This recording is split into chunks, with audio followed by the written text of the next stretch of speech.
Avant, le plateau de Valensole était recouvert d'amandiers.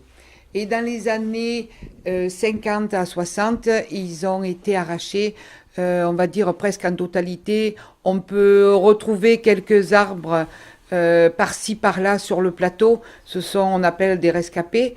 Mais papa Marcel Jaubert, a osé en 1985 replanter donc des amandiers sur le plateau parce que c'est un terroir qui convient très bien à l'amande.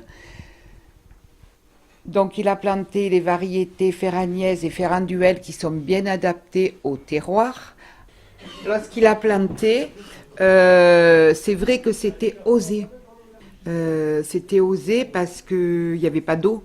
Donc planter sans eau une nouvelle exploitation, c'était un petit peu, c'était osé.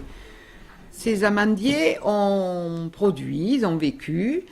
Et à un moment donné, bon, papa était quand même, il faisait pas les traitements qu'il devait faire parce qu'il voulait des amandes les plus naturelles possibles. Il est arrivé à un moment donné, il maîtrisait peut-être pas bien le bio comme maintenant Alex peut le maîtriser. À un moment donné, les amandiers n'ont plus été productifs, donc on s'est posé la question. Soit on les arrache, on replante, ou on les recèpe. Et en fait, on a recépé. C'est-à-dire que vous avez votre arbre, on a laissé le tronc, et au niveau du départ des charpentières, on a coupé. Et là, vous allez vous rendre compte, donc ils ont repoussé, en fait, cette plantation, il y a eu une rénovation de la plantation. Déjà, c'est un beau métier. Comme disait ma maman, il faut être passionné pour le faire, parce que moi, ce qui me passionne dans ce métier, déjà, c'est d'être au contact de la nature tous les jours. Quand on se lève, qu'on est sur notre plateau, moi personnellement, je trouve ça magnifique, quoi. On est au milieu des arbres, au milieu des lavandes. On a les montagnes autour, on a du soleil peut-être 320 jours dans l'année. Moi, je trouve que le cadre de vie, il est exceptionnel. Donc, après, ce qui fait aussi une particularité, c'est qu'on fait les choses comme on en a envie, quoi. Donc nous on est dans une optique bio, donc ça veut dire que justement on va être dans beaucoup de recherches techniques, on fait beaucoup d'essais au niveau de nos cultures pour voir un petit peu ce qui marche pas.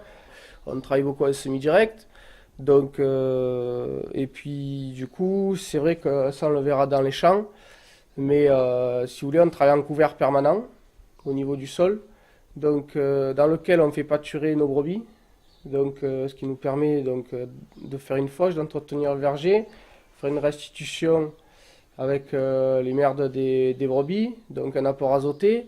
Donc ça, en fait, on imbrique plusieurs systèmes de culture et moi, je trouve ça passionnant, quoi. Moi, j'ai fait l'étude de l'école de mon papa, donc j'ai suivi, voilà.